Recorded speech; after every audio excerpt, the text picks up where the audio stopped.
I was decompressing from a 12-hour shift with my second artisanal coffee at Café Azure. The upscale Palo Alto bistro was quiet enough to think. That's when he walked in. He commanded attention through sheer expense. Tailored suit, sleek watch. He sat down next to me and signaled the barista. "Rough quarter?" he asked. "Something like that. I wasn't in the mood for networking." He ordered sparkling wine, then turned to face me. "I know this might sound aggressive, but are you married to someone who works at Innovate Tech Solutions?" My hand froze. "Why would you ask that?" "Because if you are," he said, pulling out a business card, "then your husband is sleeping with my wife." My mug hit the table. David Hayes pulled out his phone with the calm, rehearsed confidence of someone who had already processed his own devastation. "I think we need to review some evidence." The photos showed my husband, Elias, holding hands with an impeccably dressed woman and later kissing her on a rooftop bar. "How long have you known?" I asked, my voice steadier than I felt. "About 6 weeks. I hired a digital forensics expert after finding some interesting data leaks." He scrolled to another photo. "Your husband has excellent taste in silk scarves, by the way." I studied the images. Elias was laughing, more relaxed than he had been with me in months. "What's your objective here, David?" I asked. David smiled, devoid of warmth. "Simple. I want them both to face definitive, verifiable consequences for the—" I read the casual, routine message. My chest tightened. My husband told me he was securing new contracts. Guess I know what kind of contract now. They think they're strategically brilliant. "Meeting at the Zenith every Friday at 8, David confirmed. He closed the file. "The question is, what is the optimal course of action? You mentioned public consequences." "The Zenith is always full on Friday nights. Lots of high-profile witnesses. Elias loves that place because he thinks it validates his status." David's expression was sharp. "I want to de-risk them there, both of them, in front of their professional peers. Maximum brand damage." "That's a big risk. Could compromise our own positions." "Compromise who? We're not the ones violating contracts." David leaned forward, determined and logical. "We've both been leveraged for their personal gain. I'm done being the silent partner." "What exactly did you have in mind?" "Show up tomorrow night. Secure a nearby table. Confront them when they are most comfortable. Maximum shock value. The script is the truth, stated clearly enough to be the featured news story for the entire restaurant." David confirmed the reservation. 8 p.m., same secluded booth in the rear section. To prevent being spotted, he showed me a specialized GPS tracker linked to his wife's vehicle. "They won't beat us there. I've had 6 weeks to analyze this betrayal and their operational security. Tonight, we expose their critical vulnerability." I finished my tea. "I'll be there, but if this spirals—" "It won't. I have multiple fail-safes. Vivian's reputation is her currency. Your husband's status is his only commodity." I was tired of being treated like a secondary asset. Tomorrow night, that was going to change. The next morning, I took the day off. David texted an address. "Meet me here at noon." What do you think they'll do? Panic, attempt to deny, then blame each other for the data breach. Elias's ego cannot tolerate public exposure, and confrontation is Vivian's only weakness. We agreed Elias would try to flee, which is why maximum visibility was key. David asked me, "How long have you known, deep down, that the marriage was functionally compromised?" "Probably 2 months. He started changing his routines, more guarded about his devices, more critical of my standing. Vivian started taking unscheduled client trips that were actually long weekends with your husband at resorts I could never afford." David nodded grimly. They built this entire fraudulent lifestyle together while we funded their fantasy. Tonight, that fantasy crashed into verifiable reality. As we walked outside, the air felt heavy. "Are you nervous?" he asked. "Terrified, but focused. I'm done feeling like a secondary stakeholder." "Good. We are not the guilty parties here.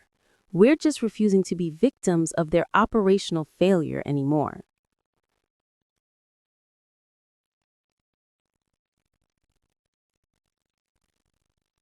I will condense these final paragraphs, focusing on the delivery of the evidence, the highly calculated confrontation, and the immediate, visible shock of Elias and Vivian.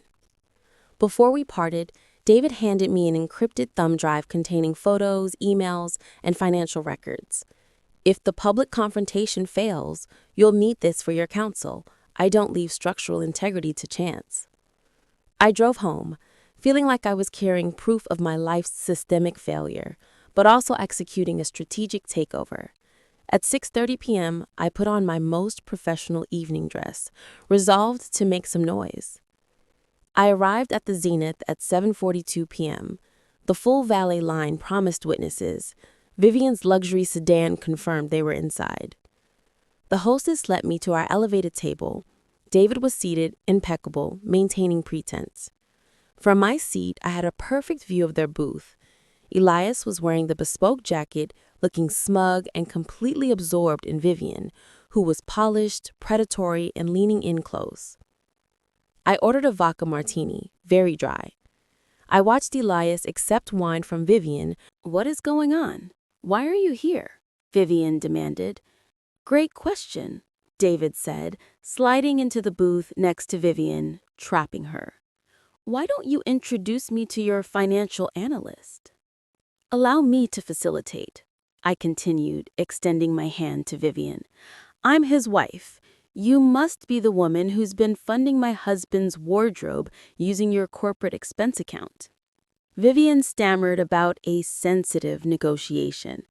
David took the seat next to Elias and held up his phone, showing explicit receipts and communication logs. "Not here." David's voice rose just enough to ensure the surrounding tables heard clearly. "You mean not in the same restaurant where you've been violating your professional and marital oaths every Friday for the past 3 months?" "This is insane," Elias stammered. "Insane," I countered, keeping my voice low and intimidating. "We adhered to your schedule. We're optimizing around your established operational routine." A waiter approached hesitantly. "Is everything all right?" "Everything's optimal," David said with a bright, terrifying smile. "My wife and her new partner were just discussing how they've been using our shared capital accounts to finance their illicit venture." "You're compromising my career," Elias hissed. "I will condense." David stood composed. "Vivian, I'll be securing temporary residence. You can explain to your limited partners why your husband initiated divorce proceedings based on your verifiable lack of integrity." I stood as well. "And Elias, I'll be talking to my counsel Monday morning. He'll be very interested in these records, particularly given your professional code of conduct." As we walked away, I heard Elias calling my name, but neither of us looked back. Outside, David turned to me with the first genuine smile. "How do you feel?" "Like I can finally initiate my own operations," I said honestly. We shook hands, a firm, decisive clasp, like two executives closing a successful M&A. The drive home felt surreal. For months, I'd felt like I was losing control of my life's design. Tonight, I'd decisively taken it back. My phone started ringing immediately. Elias's name appeared. I let it go to voicemail. By the time I pulled into my garage, he'd called 6 times. I poured myself a glass of cold water and listened to the messages. First call: "Clara, please call me back. We need to define the parameters of this conversation. You don't understand the full context. Second call.